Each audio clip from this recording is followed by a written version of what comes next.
Thank you.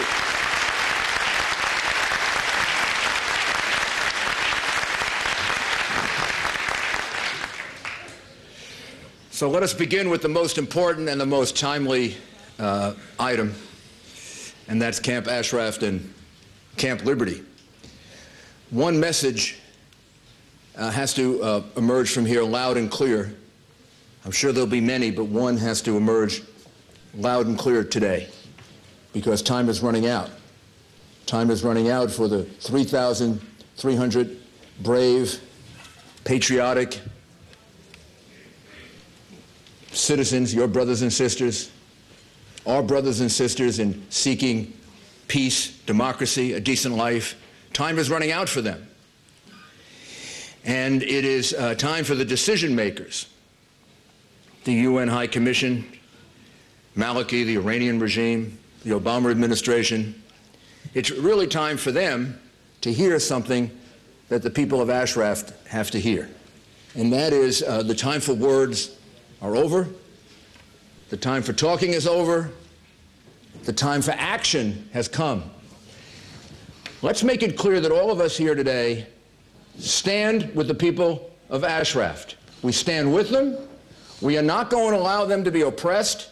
We are not going to allow them to be harmed. We are not going to allow them to be ignored. And we are not going to allow the UN, the Iranian regime, Maliki, or even the United States to stand by and watch them be forgotten. Because no matter what happens, we will stand up for them. We are with them as if we are in that camp with them today. Whatever they do to them, they do to us.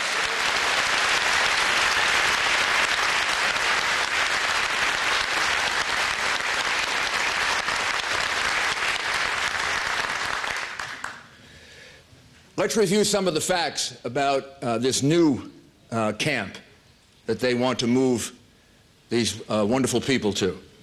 On Thursday, a UN team visited Ashraf, and it provided some information about what will go on at Camp Liberty. First of all, the camp is only 1/2 square kilometers with no buildings or facilities. 1/2 square kilometers. This is for 3,300 people that presently are housed in 36 square kilometers. 1/2 square kilometer, they're now in 36 square kilometers.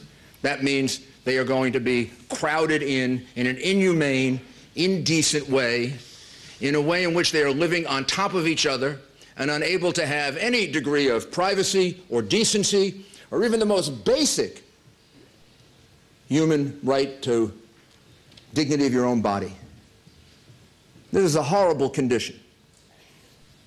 What's the UN's response to it? UN's response to it is the UN's response to oppression, the UN's response to dictatorship, the UN's response to indignity and suffering. The UN's response for the last 40 years has been to ignore it. You think the UN's action with regard to Camp Ashraf and Camp Liberty is unusual. They're ignoring the fact that these people are going to live in 1 square kilometer. They're ignoring the fact that there's no drinking water in Camp Liberty. No drinking water. This seems like very surprising. They're ignoring the fact that when the people are moved to Camp Liberty, they will not be allowed to leave Camp Liberty. You know what that's called? I'm sure Judge Mukasey knows this. He was in charge of the Federal Bureau of Prisons. You know what that's called? That's called a prison. That's not a camp. That's a prison when you can't leave. UN's response to that is to ignore it. Don't be surprised. The UN has ignored all controversies like this, all cries for help, almost uniformly for the last 40 years. When a dictator, a tyrant, talks a little louder and frightens them, they respond to the dictator and the tyrant, not to the needs of ordinary people, decent people, people who are crying out for help. People in wheelchairs will not be able to get into the trailers. There's not a single road with asphalt in the camp. There's not a single piece of green area in the camp. Of course, it's so small, there wouldn't be any room for green areas. There's no room for people. The trailers don't have the most basic facilities, and the Iraqi government has refused to allow any of the residents to visit because they don't want them to see how terrible the conditions of their imprisonment are going to be when the Iraqis get a chance to put them in prison, which is what they are doing at the behest of Maliki and finally at the behest of the Iranian government. The UN has not objected to any of this. It's simply disgraceful for the UN to allow this to go forward. It's disgraceful for the UN to submit to the demands of a regime like Maliki's and ultimately to close its eyes to the fact that really what they're doing is submitting to the demands of the Iranian mullahs, and Maliki is just a puppet on a string doing the bidding of the Iranian mullahs. And it's outrageous for the UN to do this. But it's not unusual for the UN to do this. It should be ashamed of having that charter, which stands for some of the most beautiful and wonderful sentiments of the human spirit. And if it stands by now, it should be completely ashamed of itself. Maybe it can be shamed into acting. This is so simple. It's so easy.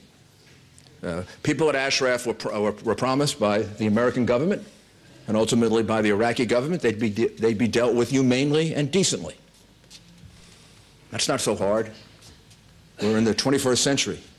We're not in the Middle Ages. Not so hard to live up to that.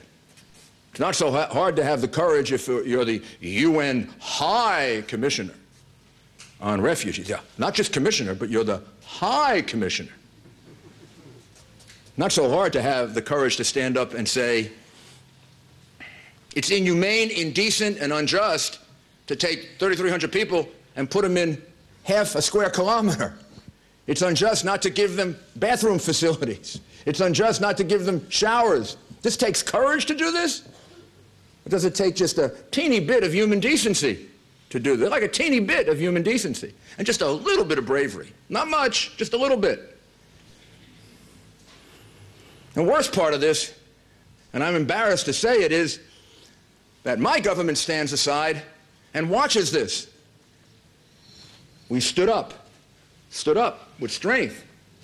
We didn't accommodate. We didn't appease. We did that and it brought us World War II, the era of Chamberlain and appeasement. Finally, we stood up. The UN didn't stand up. The United States stood up. The United Kingdom stood up to Russia and to the Soviets and said, no more talk, now we're going to have action. We're not going to allow you to oppress people any longer. We're going to stand with the people who are oppressed. We're going to stand up. And that's what we need now. And the United Nations has to do it. But the United States has to do it even more because we can't count on the United Nations. We've been able to count on the United States up until now, but we haven't been able to count on the United Nations for 40 years. So, it's about time that my government take a leadership role, because if my government doesn't take a leadership role, I'm afraid that all our calls to the United Nations will mean nothing because they've ignored these calls before. And here's simply what has to be done. One, the United States should delist the MEK today.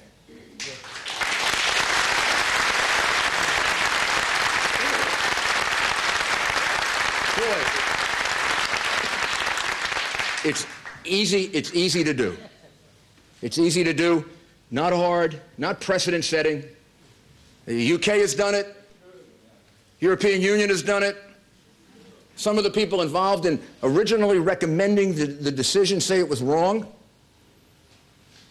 Some of them have now come out and said they were opposed to listing them as a terrorist order way back at the time that it was done. And that's way back in history. We now have a history of an organization that stands for a peaceful solution, a non-nuclear Iran. We have an organization that stands for a secular government in Iran, and a government that will get along with countries all around the world. There's only one country that now agrees with us about this. The UK disagrees with it. The European Union disagrees with us. There's only one country that agrees with the United States about remaining as a listing the MEK as a terrorist organization. One country agrees with us. Iran. Gee, that should tell you something that we're wrong, right? It has to be delisted, and it's critical, because this listing is used by Maliki and others to kill people. This listing is deadly. It has mortal consequences. It's not just a technical listing. You just read the press releases and the press statements after the attack a few months ago. How did he defend it? He defended it by saying, this is a terrorist group recognized by all international organizations.